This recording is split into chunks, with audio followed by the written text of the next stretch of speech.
The defense captures you on video in the middle of your lawsuit, claiming that you're doing some activity you said you couldn't do. Does that mean your case is over? Does that mean your credibility is shot? Would you like to learn the answer? Come join me for a moment as I share with you some great information. Hi, I'm Gerry Oginski. I'm a New York medical malpractice and personal injury attorney. The answer is, it might. The answer is, it's possible your case could be over, that your credibility is shot. But on the other hand, it might not. So let's take a look and see what I mean. Let's say you brought a lawsuit against your doctor claiming that he was careless, causing you significant harm and injury, right? And now, during the course of your lawsuit, you go ahead and try and participate in certain activities that you know you just can't do. You're trying to make an effort. You want to better yourself, right? Let's say you can't go hiking.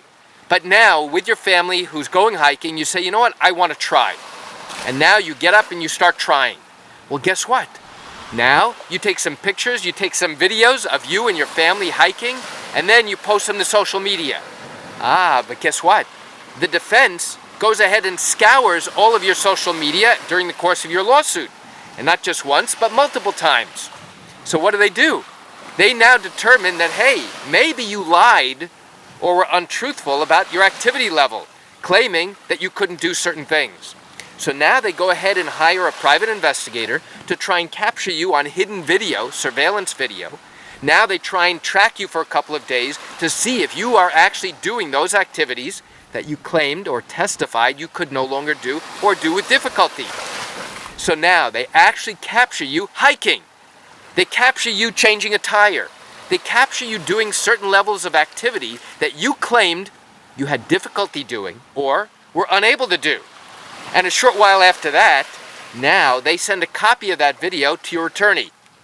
Your attorney then picks up the phone and calls you and says, hey, we've got a problem. Or better yet, you've got a problem. And you say, what's the problem? And now he tells you about this hidden surveillance video.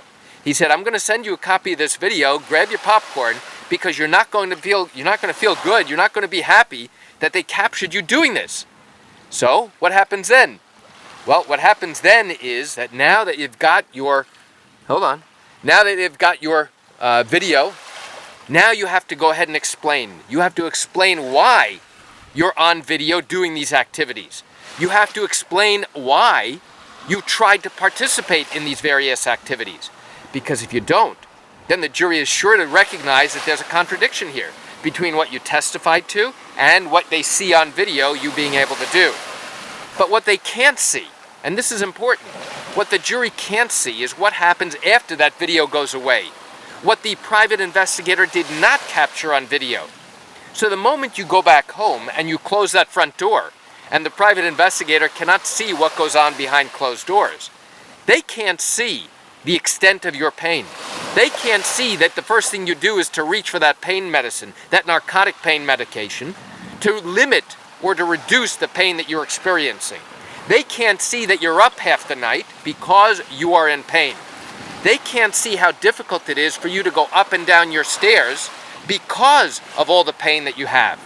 They can't see any of that.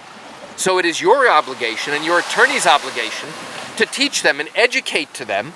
That doesn't make sense. And educate them about the problems you have once that door is closed and those videos no longer show the jury exactly what the problem is or show what activities you can do. And by the way, you should not be punished, is a good word. You should not be punished for trying to better yourself and trying to participate in activities and to improve your activity level. Instead, you should be lauded for that. You should be given a pat on the back saying thank you for trying to be part of society again. And that's something that your attorney has to focus on.